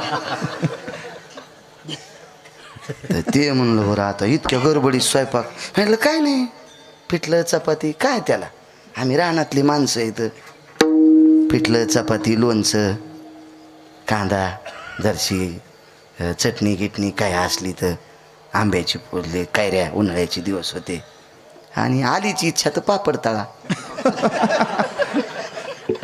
हो हे तुम्ही घरचंच खातात त्याच्यामुळे तुम्हाला इतका अभ्यास नाही. मी रोज 2 गावचं खातो ना त्याच्यामुळे ते आम्हाला जास्त पाठ असते. ते मधात ती बायको म्हणजे बाई पटकन म्हणायचं ना चहा कर चहा कर चहा कर. हे आलं जेवणावर त्यांना जाऊ दे आता बाळू महाराज आहेत हो त्याला काय मी ऐकायलो हे ना का असं नका. हां हां खसखस पिकली तुमची तुम्हाला वाटलं खरंच ऐकलं असेल. हो घराकडं तर नाही पाहायचा. हे वाटलं खरंच ती बाई म्हणायली खाली. जेवायला बसलो डॉक्टर साहेब. गरम गरम चपात्या पिठलं लोणचं घाशेव चटणी होती पाट्यावरली. हे टिकल्यावाल्याला येत नाही यायन केली तर मिक्सरमध्ये करते आणि गुरगुर गुरगुर गुरगुर गुर हे ती पाट्यावरली पाहिजे. हो आता काल पेरणी झाली ना हस्ता आणि चित्रा नक्षत्र याच्यात पेरणीला वड्या करीत होते. मासवड्या रश्याच्या वड्या त्या जुन्या बायका अशा मसाला वाटायच्या. हो आमच्या पुतणीने एक दिवशी मसाला वाटला तर घंटाभर फ्रीजमध्ये हात घातले. म्हणलो काढणं फ्रीजमधले लय 10 आलाय. आणि कसं झालं असं म्हणलं त्या सासूनं 15 गड्याचा मसाला वाटलाय. 15 गड्याचा हे सरी नाजूकता. मग जेवता जेवताच मी यजमानाला म्हणलं पापड तळण पापड. तर ते तिथून म्हणलं ए आमच्या देखता वजन हांदाल. मला माहित होतं वजन नव्हतं. हो तुम्हाला एक सांगू का ज्याला पाहुणे राहुणे महाराज भजने घरी न्यायचे त्याच्या बायको ताब्यात पाहिजे. ज्याची बायको ऐकून येत नाही का त्यानं देवाला पण घरी नेऊ नये. हा मालकाचा एक पुरावा आहे का बापू. कर्कश संगती धर्म दयाशीच घडे रे दयाचे स्वाधीन भाज. हा धर्म तयासीच घडे दयाचे स्वाधीन भाज. आणि भाज म्हणजे बायको. ज्याची ताब्यात स्वाधीन बायको आहे का त्याला धर्म घडतोय. हा डबल घंटी वाजल्यावर ह्यो पळतू त्यानं बाहेरच सापत्यात खा. त्यानं घर नाही कोणाला न्यावा. हा त्यात नाही बायकोला ताब्यात लागते. पापड तळ ती म्हणली बाई गरम गरम चपात्या आणि ते नातान पापड कसे. अगं बरं भाज. ती म्हणली इकडे या. मी म्हणलो हानती रे बापा या आता अवघडच काम झाले आणि ती आता आग उगाच काढ म्हणले पापडाचं कुधाना आपण आणि ती या इकडे या. ते जवळ बलिलं ते म्हणलं काय इथं वाका. नवऱ्याला वाकीलं त्याच्या पाठीवर उभी राहिली पापडाचा डबा काढला. आमच्यातला एक जण भजने म्हणला काय त्यांचा महिमा. आरम्याला इथं नसतो लागत रे सोंबळ्या. ह्यो महिमा कुठं हे पानशेट महिमा आहे. महिमा बघा. हात धरला भाऊ हात धरला. कोण सोप्या भाषेत बोलूनही पुढचं ऐकत नव्हतं. 92 वर्षाचा वारकरी परभणी जिल्ह्यातला साहेब. हे कोण. लाल डोळे झाले. पुढच्याचा नाईलाज झाला. रूप बदललं आणि चतुर्भुज रूप घेतलं. जगाच्या मालकाचं रूप घेतलं. विटेवरच्या मालकाचं. रानोबा वारकऱ्याने हात सोडा आणि लोटांगण घातलं. देवा तू येस. हो म्हणले. कशा करता पायाला सोडलंस. रानोबा 92 वर्ष केलेल्या वारीची साधना फळाला आली आणि ते कर्ज उतरण्यासाठी तुमच्या पायाला मालिश केली. पंढरपुरातल्या मालकांनी सांगितलं पायाच्या जखमा दुरुस्त केल्या डॉक्टर साहेब. वाकलेले पाय दुरुस्त करू का. रानोबा नावाच्या वारकऱ्यानं सांगितलं देवा पाय काय दुरुस्त करतो. तो माझ्याकडे पाहिलं मला 20 वर्षाचं पोरग करशील. इतकी तुझ्यात ताकद आहे. कृपा कटाक्षे एवढी ताकद तुझ्यात आहे. पण मला अवडंबर नकोय जगिन्य नको. कोणाला वारकरी म्हणायचंय. पायाच्या जखमा दुरुस्त केल्यात आता वारी करायला अडचण नाही. तर देवाने विचारलं पाय दुरुस्त का नकोय. वाकलेले पाय नकोय म्हणले. देवा माझे वाकलेले पाय जर तू सरळ केलेस तर आमच्या परभणी जिल्ह्यातले लोक तुझ्या दर्शनाला नाही आता माझ्याकडे गर्दी करतील. त्या वारकऱ्याचं नाव आहे रानोबा. रानोबा वारकरी वैकुंठवासी ज्ञानसूर्य रंगनाथ गुरुजी परभणीकरांचे पंजोबा. आपल्या परभणी जिल्ह्याचं नाव महाराष्ट्राच्या बाहेर जर कोणी नेऊन घातलं असेल ते रंगनाथ गुरुजी परभणीकरांनी नेऊन घातलं. राजराजेश्वर शास्त्रींनी काशीमध्ये गुरुजींच्या पायात बूट, गुरुजींना पदवीच तिथं प्राप्त झाली गुरुजी म्हणून. आपल्याकडे गुरुजी म्हणत नव्हते, गुरुजींना गुरुजी ही पदवी उत्तर भारतातून काशीतून आली. राजराजेश्वर शास्त्री डॉक्टर साहेब, त्या घराण्यातल्या लोकांची जीभ जर वेदाचं अध्ययन करता करता थकली तर गळा शेकायला बासरची सरस्वती जात होती. ब्रह्मकन्या असा विस्त्यावर कपडा पदर पांढरा शुभ्र शालू असा गरम करायचा आणि त्या घराण्यातल्या लोकांचा घासा शेकायचा. इतकी पवित्र लोक, आणि त्या लोकांनी गुरुजीच्या पायावर बुटासगट लोटांगण घातलं भाऊ. आणि त्या दिवसपासून गुरुवर्य रंगनाथ गुरुजींना ज्ञानसूर्य म्हणजे प्रतिज्ञानोबा आहे आपल्यासाठी, आणि त्यांना रंगनाथ गुरुजी हे नाव प्राप्त झालं. काय काय ताकद आहे लोकांची, किती मोठी ताकद आहे. गुरुजी म्हणजे ज्ञानेश्वरीचं संशोधन केंद्र. गुरुजी म्हणजे ज्ञानेश्वरीचं संशोधन केंद्र, इतकी मोठी ताकद. आणि हे गुरुजी रानोबा वारकऱ्यांचे पंतू होते. काय परंपरा असेल महाराज. या परभणी जिल्ह्यातल्या सोनपेठ गावातील रानोबा नावाच्या वारकऱ्यांना रंगनाथ गुरुजी परभणीकरांच्या पंजोबाचे पाय चोळण्यासाठी पंढरपुरातला मालक येत होता. इतका दर्जा संतांचा मोठा आहे म्हणून मालक पहिल्या टाळ टाळ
एक 5 मिनिटात मुद्दा सांगतो.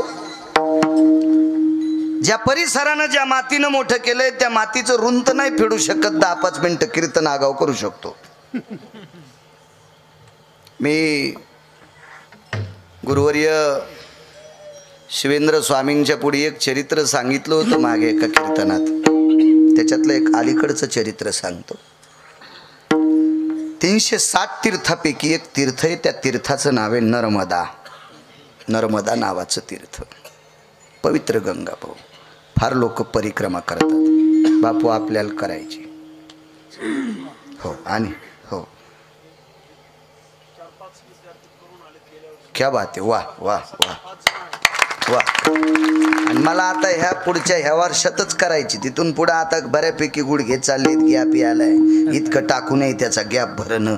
त्याच्यामुळं आपलं म्हणजे औषधं म्हणायलो मी, असं काही समजून घेऊ नका. काय ते एकदा कामाला आलं पैसे काय काम येत नसते डॉक्टर साहेब, काय कामाचे. हे गेलं गेलं गेलं. त्याच्यामुळं या वर्षात करावं लागते बापू, आणि ती केल्याशिवाय मरायचं नाही. आता वाऱ्या 29 झाल्या पाहिजे, चालायला मला काय त्रास नाही, उभं राहता येत नाही त्या अपघातापासून. ते हे हरामखोर हाड कोणाचं भेटलं असेल काय माहीत मागच्या जन्माचं, ते माझ्या नशिबाला आलं. 4 फेब्रुवारी 2019ला ट्रॅक्टरवर गाडी आदळली, ते अंगावर आलं आणि हे त्याच्या गेलं. कोणाला काय नाही, मग एकट्याचं शेंदडू फाटलं. आपलंही मागच्या जन्मातलं काही, आपण कोणाला वरबळडा असून आहे का नाही, ते फेडावत लागत असते. मग चला ती करायची आपल्याला, आणि करायची म्हणजे अभिमान नाही. त्या माईनं गिरगावच्या बाळूला नेवा परिक्रमेला. हो, इतकी 1949 ते 51 साली या भारत देशातल्या 4 पीठापैकी एका पीठाचे शंकराचार्य होते, स्वामी राम. आणि स्वामी राम अनुष्ठानाला नर्मदेच्या तीरावर बसले.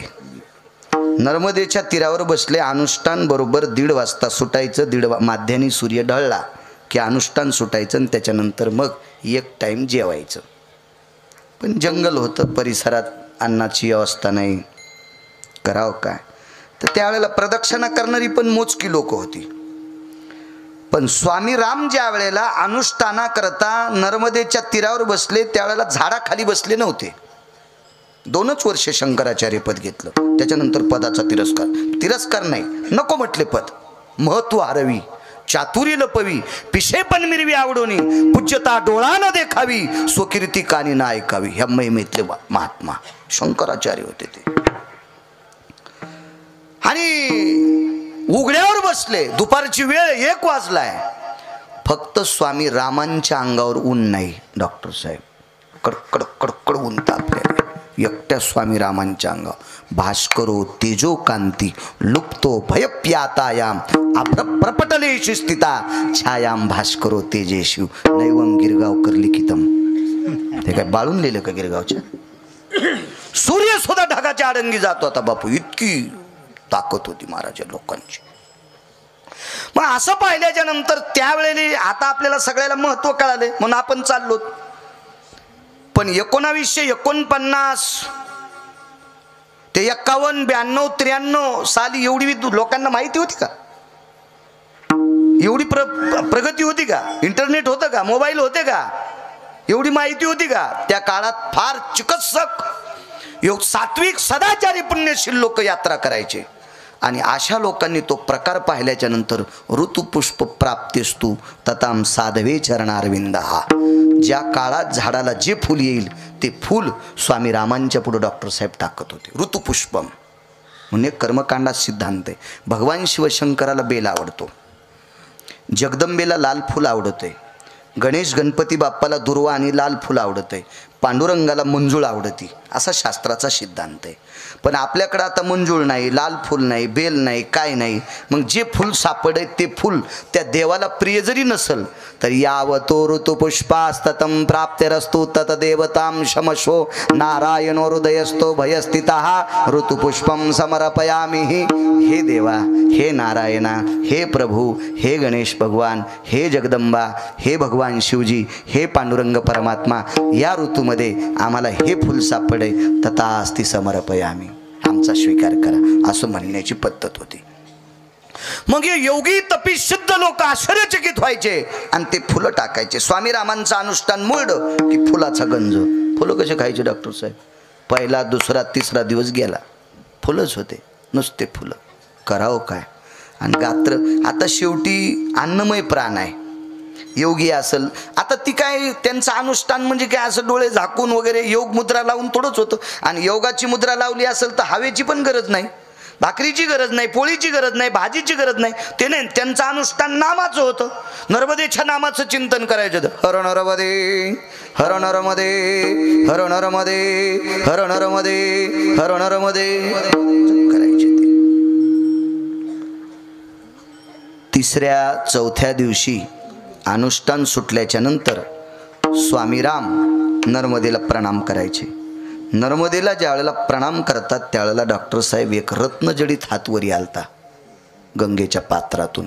रत्नजडीत हात फक्त 5च लोकांसाठी आले. एक स्वामी रामांसाठी आला आणि एक रोहिदासासाठी आला. बाकीचे 3 पुन्हा कधी पाहू. सगळ्या गोळ्या एकट्या घेतल्यावर ॲक्शन येत असते आहे का नाही. म्हणून तुमचे लोक लिहून देतात, ही दुपारी घ्या, ही उद्या घ्या, ही जेवणाच्या आधी घ्या, ही जेवण झाल्यावर घ्या. ते का असे म्हणतात का सगळ्यात फोडान 8व्यात टाकान कुटान पाण्यात टाकून घ्या. असं कसं मरण पेशंट आहे का नाही. म्हणून आता यायचंच मी पण शिकत असतो. काही गोळ्या उद्या पुढच्या कीर्तनात म्हणून आपलं शिवून ठेवायचं. पूर्वीच्या बायका बाहेर चालल्या आणि ढोरं लवकर सुटत होते ना म्हशी गाई.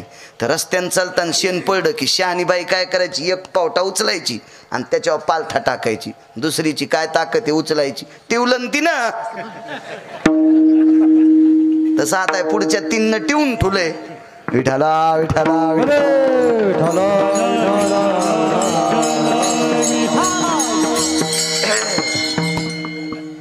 नाही तसं काय नाही. तुम्हाला 30 गाव पठ्याल 36 गाव तसं माग लागावी नाही. हाऊत भरलाय पंढरपुरातल्या मालकानं रिकामा होईन. पाईप बी असा बारीकसा होत नाही रिकामा. काय ताण नाही. माईकवर सांगायलो मी, कॅमेरे चालू येतं आहे का नाही. भीती थोडीची कोणाची. देवण दिल्यावर नाही का. आमच्या इथली एक बाई गावरान तू पण चपात्या खाचीन. म्हणलं जिजी काय खाल्लं कुटके. 3 म्हशी सकाळी मेल्या.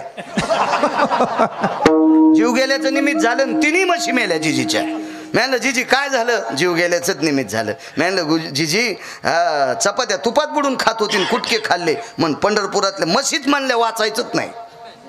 हो कळत असतंय. एक जणांनी झाडं लावले असं हातात धरले झाडं. ती खालची पिशवी पण नाही काढली. कॅरी बॅग असते ना. कॅमेरेवाले इशिक मचाक मचाक मचाक मचाक जशा इजा लावायला आता असे कॅमेरे काढायले. त्याच्यात गिरगावचा बाळ्या बी होता. दुसऱ्या दिवशी पेपरला आदरणीय हरिभक्तीपरायण बाळू महाराज गिरगावकर वृक्षारोपण करताना. 7व्या 8व्या दिवशी गेलं तर 9ला 9 बी झाडं जळाले. तर मग झाडं मला बोलत आहेत दृष्टांतातले. तर मी एका झाडाला म्हणलं काऊन जळालात. ते म्हणला ज्याहीनं खडा खाणला का त्याचा फोटो नाही काढा. असं ज्याहीनं झाडं लावायला खडा खाणलाय का त्याचा फोटो नाही काढा. आणि बाळू महाराज तुमच्यासारख्या चोरायचाच काढा. त्याच्यामुळं आम्हाला वाचायचंच नाही. झाडू का येडी मसड बी तशीच ना ती. त्या म्हशी म्हणल्या गावरान तुपात चपात्या खाऊन कुटके खाल्ले म्हणती. हिच्या घरी वाचायचंच नाही. मला दिल्यावर काऊन नाही म्हणून हाय का नाही. कशामुळं कुथायचं. हे घरचेच खाले तरी म्हणतात महाराज तुमच्या आशीर्वादानं मस्त चाललंय. आम्ही रातच्या पाकिटने आलो तरी कुथायतलो. रातच्या रजिस्ट्री होती का. सरकारी यावर रातच्या होतो का नाही. कीर्तन करायला 11च्या नंतर पाकिट देत नाहीत का. आणि तरी म्हणतो काय आभाळ फाकलं. तुला घाला त्या आभाळात. तुला काय काय माणसं खातू. बरंच चाललं नाही म्हणतो. नाही भाऊ आपलं मस्त चाललंय.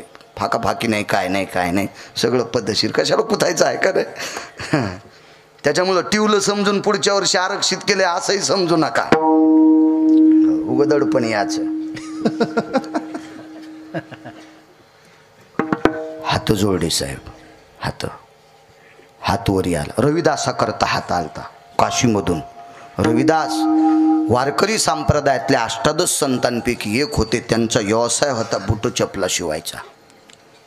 पण काशीतून त्या हातातून कंगन आलं. नियत तेरी अच्छी है तो किस्मत तेरी दाशी है. कर्म तेरा अच्छा है तो घर में मथुरा काशी है. अशी अधिकारी माणसं आईवडिलाची सेवा करता करता बूट चपला शिवले. मायबापाला झोका दिल्याशिवाय झोप येत नव्हती. शेंडील दोरी बांधली डॉक्टर साहेब. शेंडील दोरी बांधली आणि टाचे मारता मारता सावकार मान हल्ल्याबरोबर शेंडी हालत होती. बंगई हलायची बापू. आणि काय सेवा. म्हणून काशीतल्या विश्वनाथाला घरी बसल्या बसल्या कंगन द्यावं लागलं. चंबडे बुडवायच्या कुंडात. काय मोठी ताकद असेल, काय योग्यता असेल. अधिकारी लोक होते. हातवरी आला स्वामी रामांकरता वारकरी महाराज. स्वामी रामांनी हात जोडले डोळे झाकून. आणि डोळे उघडल्याबरोबर त्या हातावर डॉक्टर साहेब एक सुवर्णाचं पात्र आलं. जवळ गेले. त्या पात्रात गावरान तुपातली शुद्ध गाईच्या दुधाची खीर होती. खीर आणली. पत्र तोडले. खाली अंथरलं पत्र, तितक्यात 2 योगी आले आणि त्या 2 योग्याला जेवायला वाढलं. पात्र रिचून घेतलं. पात्रात पात्र नव्हतं, चमचा गिमचा नव्हता. पात्र रिचवलं, तिघाला लागेल इतकीच खीर पडली. पात्र बाटवलं नाही. पात्र बाटवलं नाही म्हणजे त्याच्यात हात घातला नाही. शुद्ध शुद्ध शुद्ध शुद्ध पात्र. आणि नंतर आता काय काय कायला खाण्याचे. आम्ही एकदा दिंडीत गेलो, शिवाजीराव लाटे, आम्ही बळीभाऊ कवळे दरवर्षीच जातो. आणि एका झाडाखाली दुपारच्या सकाळच्या नेहऱ्या झाल्या आणि त्याच्यानंतरच्या 20व्याला पालखी थांबली. आता माणसं थांबले की सुरूच करतात मुरमुरे खाय, काही खाय, आमकं खाय, तमकं खाय. मस्त एक माळकरी गिरकळी गळ्यात माळगिळ कशाची होती देवजानी, मी काही विचारली नाही, पण दिसू लागली तुळशीची वरून. आता ती मला शंका याच्या करता आली. पुढचं ऐका ना, ते मेन कापड आथरलं, इकून ते बसले, तिकून त्या बसल्या. हो, तिनं पिशीतलं ते कॅरी बॅग काढली, मालकाच्या पुढं ठुली. मालकानं ती कॅरी बॅग उकलली. साहेब मुरमुरे खाऊ लागला. आता मुरमुरे थोडे धरले तर तोंडात जाते, जास्त धरल्यावर अर्धे खाली पडते, त्या खालच्या कॅरी बॅगमध्ये पडू लागले. तर मला वाटलं जाऊ द्या, काय करायचं, याच्या तोंडाला लागलेले याच्यात पडायले, तर आपल्याला कुठं हिचकायचं ते, आपल्याला खायचे का काय. पण थोड्या वेळानं त्यांनी सुरू केलं, लगेच हात घालू लागल्या. त्याच्याही होटाल चिटकलेले 2-3 पडले. मला वाटलं आता यानं बंद करावं, पण ह्यो बी ताव ताव छानू लागला. मी म्हणलं दादा तुमच्या मुरमुऱ्यातलं चव आसन राव, रगील ना. जगात जर्मनी, भारतात परभणी, परभणीत गिरगावात सरबटेन, तिथलं मी भूते, त्याला काय माहिती किती रगिले बाळ्या म्हणून. म्हणलं दादा तुमच्या मुरमुऱ्यातलं काय बोला जरा, कोणाच्या मुरमुऱ्याला फोडणीच असती, जिरे वगैरे वगैरे, मोहऱ्या, हा थोडासा मसाला, जिऱ्याची पूड, भाजलेला कांदा, खोबरं चिरलेलं वगैरे वगैरे, डाळ वगैरे. म्हणलं ते वगैरे वगैरे सगळंच असते, पण तुमच्याला जास्तच चव आहे. म्हणलं ते म्हणलं कसं काय, तुमच्या बायकोच्या हॉटेल चिटकलेली याच्यात पडायले. त्यांचं उचललं, निघून गेले बिचारे. असं उष्ट केलं असेल का पात्र ते.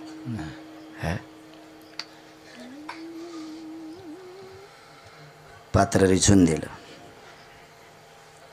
92-93 दिवस अनुष्ठान. रोज नर्मदा माता पात्र देत होती, रोज रोज रोज रोज रोज. तिथून पुढे प्रवासी सगळे तिथंच थांबू लागले. 100, 200, 300, 400 काय योगी तपी येतील तितक्याला तेवढ्या पात्रातली खीर पुरत होती. कोणाची ताकद आहे? नर्मदेची ताकद. स्वामी रामांना द्यायची. स्वामी राम म्हणजे सामान्य व्यक्ती नव्हते, प्रत्यक्ष नर्मदा मात्र. स्वामी रामांनी एकदा चिमटा वाजल्यावर साहेब पाऊस पडला होता. पाऊस. शंकराचार्य साधं पद आहे का ते? साधं पद आहे का? एक बीबी नावाची स्त्री होती, पिराची उपासक होती. ती आग्र्याला थांबत होती. मी मागे बोलून गेलो का कीर्तनात. ती आग्र्याला थांबत होती आणि ती जिथं थांबली तितक्या जाग्यावर सूर्य थांबत होता, ढगाच्या आडंगी. तिला सावली होती आणि स्वामीराम तिच्याकडे गेले. स्वामीरामाने आवाज दिला, बीबीजी. तिने मागं पाहिलंच नाही, मागं न पाहता म्हणली, बोलिये राम. शंकराचार्याच्या लक्षात आलं, हिचा वेश पाहिल्याच्या नंतर मी हिला बीबी म्हणलो, साध्वी म्हणले नाही, कारण तिला कपडे नव्हते आणि अंग कुठं दिसत नव्हतं. इतक्या जटा, डोक्याच्या जटा होत्या, हे पूर्ण असेच पूर्ण शरीर झाकलेलं होतं. काय सूर्याला हिम्मत आहे तिचं अंग पाहायची, कारण पतिव्रतेचं शरीर सूर्य आणि अग्नी पाहू शकत नाही. सतीनं देखे आग्न. हा पतिव्रता स्त्रीची हा देश 2च लोकांच्या सत्तेत जागा आहे. एक तर पतिव्रतेच्या ताकदीमुळं आणि एक निष्ठावंत संतांमुळं हा देश आपला साबूत आहे. 2 लोकांच्या कृपेनं, 2 लोकांच्या कृपेनं. वैकुंठवासी कोठाळकर महाराज सांगायचे, पतिव्रता स्त्री पेटिल्याच्या नंतर आधी तिचं शरीर जळते मग कपडा जळते.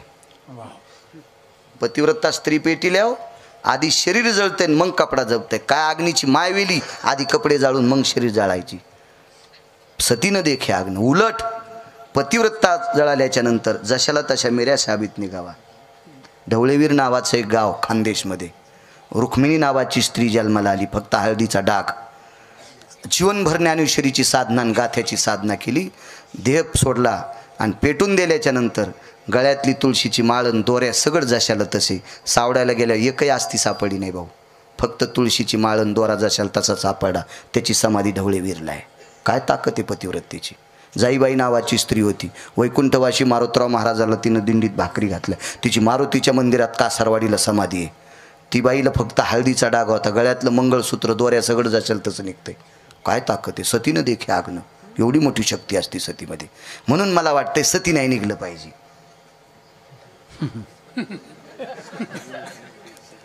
भंगिऱ्याचं ऐकून ज्ञानोबराय तुकोबरायच्या राज्यातल्या बायकांनी कोणाचं ऐकायचं नाही डॉक्टर साहेब.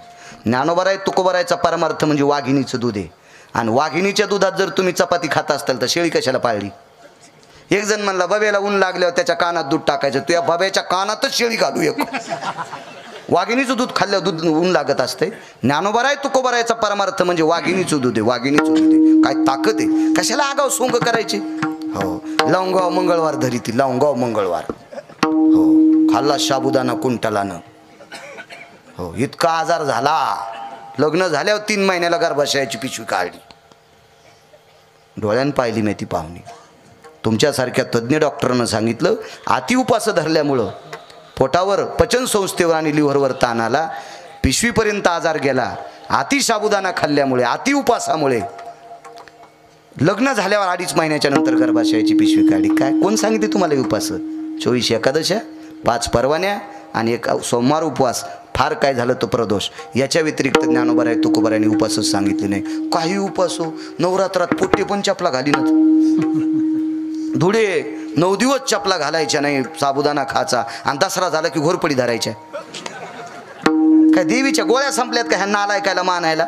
अहो दम नाही सप्त्याला, भागवताला, रामायणाला, शिवपुराणाला. आणि या भंगिऱ्याला गुण नाही.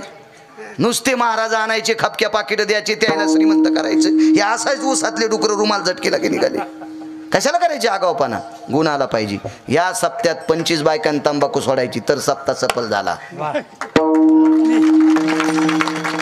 या सप्त्यात 5 तरी पोरायनं काल्याच्या दिवशी माळ घाला तर सप्ताह सफल झालाय.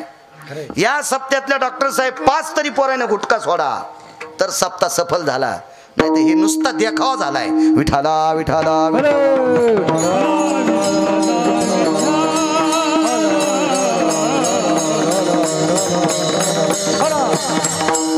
ती बीबी पिराची उपासक आहे. स्वामी रामांनी आवाज दिला, बीबीजी बोलिये राम. अरे तू रोज बाई सिद्ध होती आणि स्वामी राम पण नमस्कार केला नाही. मोठी लोक कोणाच्या पाया पडत नसते. वैकुंठवासी माधव महाराज मगर सांगायचे, माधव महाराज मगर वैकुंठवासी सांगायचे, साधू तपासल्याशिवाय पाया पडायचं नाही. हा, महाराज तपासल्याशिवाय पाया पडायचं नाही.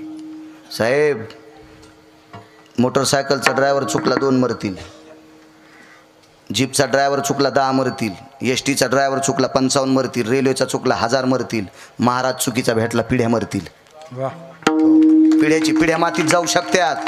म्हणून चुकीचं. आपल्या संप्रदायात अभ्यास कमी असला तरी चालेल, पण ज्याचं आचरण गोड आहे त्याच्या पाया पडायचं.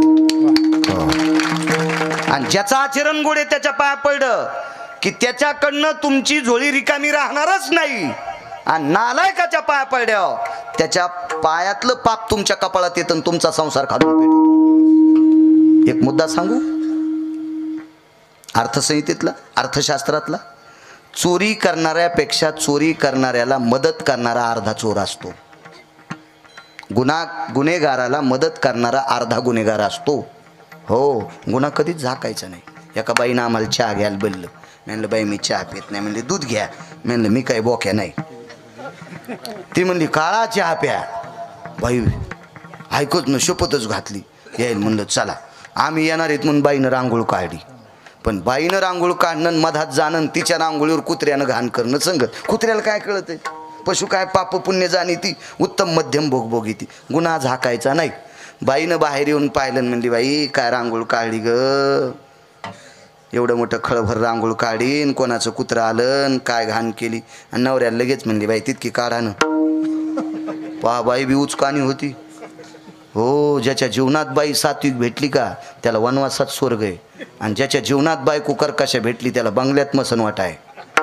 हो, कर्कशे संगती दुःख मोगाचा पुरावा आता इथं लागतो. उदंड फजिती. 6 गोष्टी प्रारब्धान भेटतात. त्याच्या संसारिक माणसाला नंबर 1चं प्रारब्ध गोड कशाचं पाहिजे असेल तर बायको ऐकिनेतली असावा. मानी भरताराची बोलीन धन्य जगी ती माऊली, तिचे होता दरुशनन मिळे पोट भरी अन्न. काय द्रौपदीचे पाय पाहिल्याबरोबर 60,000 शिष्य सदुर्वात जेवले. द्रौपदीचा अधिकार किती होता? एकदा देव भेटला, मी वाटान सांगितलं. देव भेटला भाऊ द्रौपदीला, देव विटेवरचे मालक कृष्ण परमात्मा भेटले. ताई काय देऊ म्हणजे दादा एक काम कर ना, 5 गावाची जी आगिरी दिली तिथे पोट भरते रे. येते 5 ग्राम असती ज्या येते 2 आम नाही वाहती काराय देवा. अरे 5 गावाच्या जहागिरीत आमचं पोट भरतंय, पण आम्हाला वाद नको रे देवा, भांडण नकोय. काय बाई असलो तिच्या पायाचं नख पाहिल्याच्या नंतर दुर्वास ऋषी जेवते. 5 अत्यंत रागीट लोकांपैकी शीघ्रकोपी दुर्वास, मग जमदग्नी वगैरे हे पुढचे, पण 1 नंबरचे रागीट कोण दुर्वास. आणि त्या साधूला एका पतिव्रता स्त्रीचं नख पाहिल्याच्या नंतर भोजन मिळते. काय ताकद, इतकी पावर आहे माझ्या माईनं तुम्ही. ज्या राज्य राणी व संपत्ती, या देशाची संपत्ती इतकी मोठी. राज्य राणी व संपत्ती, या देशाची सर्वात मोठी संपत्ती कोणती असेल तर या देशाची स्त्री आहे. कारण ज्ञानोबाराय तुकोबारायला कोणी जन्म दिलाय? यांनी दिलाय. रयतेच्या राजाला कोणी जन्म दिलाय? यांनी दिलाय. धर्मनिरपेक्ष महाराणा प्रतापाला कोणी जन्म दिलाय? यांनी दिलाय. महाराज तुटलेली शंकराची मंदिरं जिनं साबूत ठेवली त्या अहिल्याबाईला कोणी जन्म दिलाय? यांनी जन्म दिलाय. या देशातल्या पवित्र लोकांना तुम्ही जन्म दिलाय. मारुतीराय कोणाच्या पोटचे? तुमच्यातली एक स्त्री आहे, इतकी पवित्र, एवढी मोठी पवित्र कुशी आहे तुमची. चला. आणि पाठीमागं न बघता राम म्हणले. पण मोठी माणसं तर हा ते याच्यावर सांगत होतो रांगोळीवर. मग ते नवरा म्हणला मी नाही, आता मी हा दर्शनाला चाललो मारुतीच्या. ते बैल नव्हतं ना, ते बैल असतं तर ऐकलं असतं, नाही ते बैल नव्हतं. ते म्हणलं मी नाही इकडे, मी दर्शनाला चाललो. पण ती मागं गेली, परसात गेली, परसातून इतकी टोपलं भर माती आणली आणि त्याच्यावर झाकली. आता मला जरा शेतीचा नाद आहे. 5-6 दिवस रानात न गेल्यामुळं मी आपलं त्याच्यावर पाय दिला. मला वाटलं माती आपल्या पायाला लागन, नाद आहे शेतीचा.